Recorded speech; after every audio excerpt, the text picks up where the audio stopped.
Hi, my name is Will Schultz, and today I'm reviewing Mario Strikers Battle League.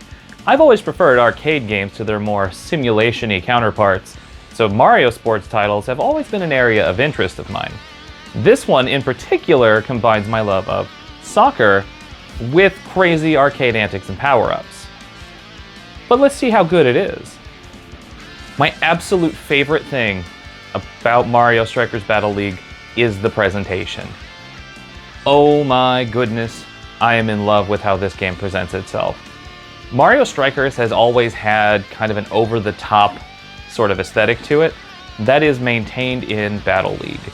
The Hyper Strike animations have this wonderful, cel-shaded, almost kind of sketchy filter to them.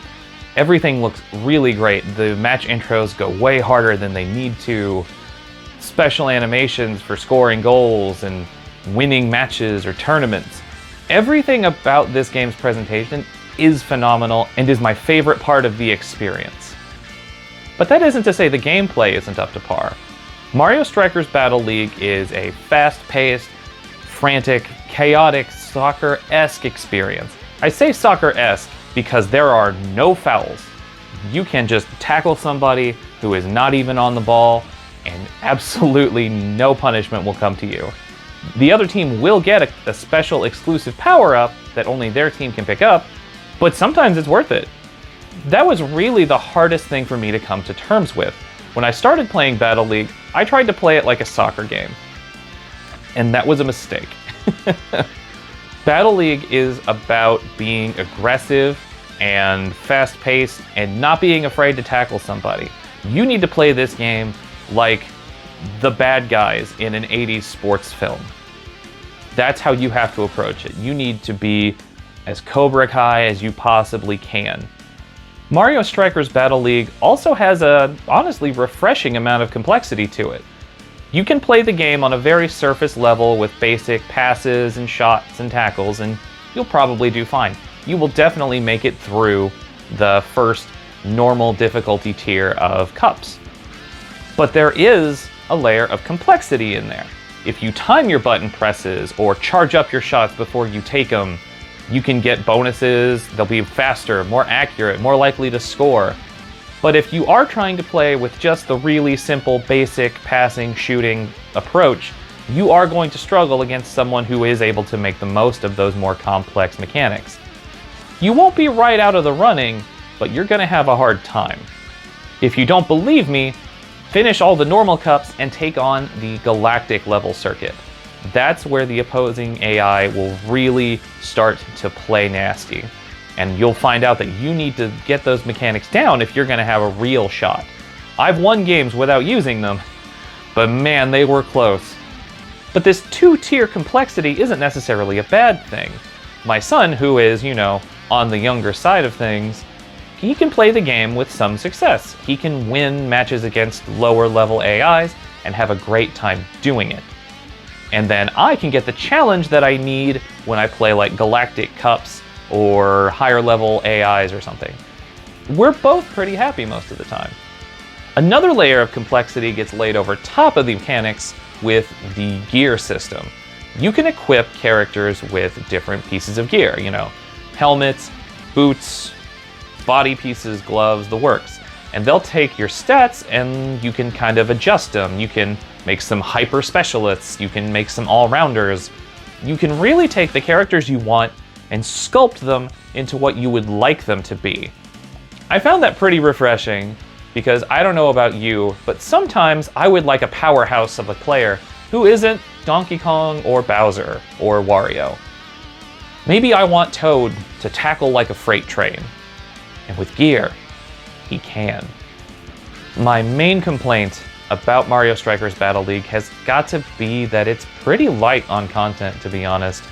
You can play online and, join clubs, and that can keep you going for a while.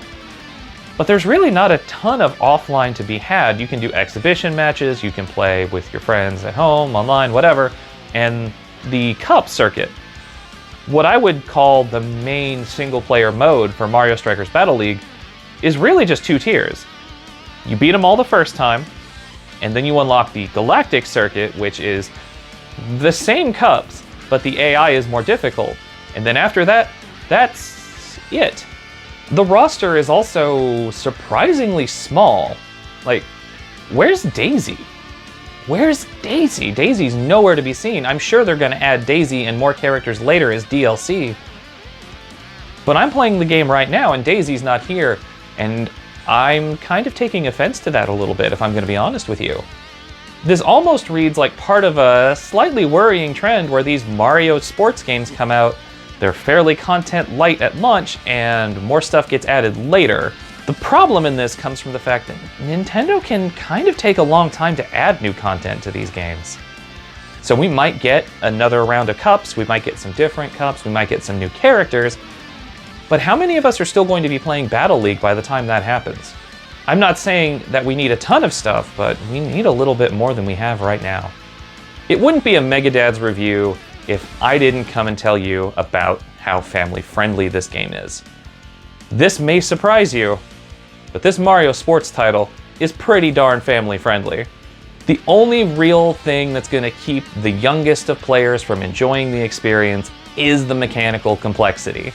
But as soon as your kids can get a handle on that, this game is fun for the whole family. It's the same family-friendly sensibilities that you would expect of a Nintendo game, especially one with Mario's mustachioed face on the cover. Mario Strikers Battle League is more or less what I wanted it to be. It's a fun, action-packed, soccer-ish experience that's tons of fun, fast-paced, and just feels like a good old arcade sports game.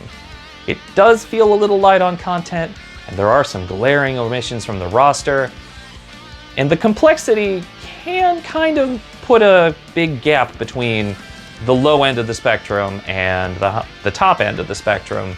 But honestly, I think Mario Strikers Battle League is a great time, and if you're interested in arcade sports and you've got someone to play with, you should definitely give it a shot.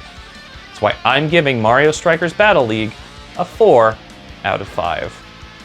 Thank you so much for watching this Megadad's review of Mario Strikers Battle League. If you liked it, please leave a like and let me know, and if you could just subscribe to the channel while you're at it for more Megadad's content, that would honestly make my day. What's your favorite part of Mario Strikers Battle League? Let me know in the comments. Let me know in the comments who you think they should add to the roster first, and I will reply to you if you say anything but Daisy and tell you how wrong you are. In the meantime, there will be a ton of more content on the Megadad's YouTube channel, and I will see you on the next one, so bye.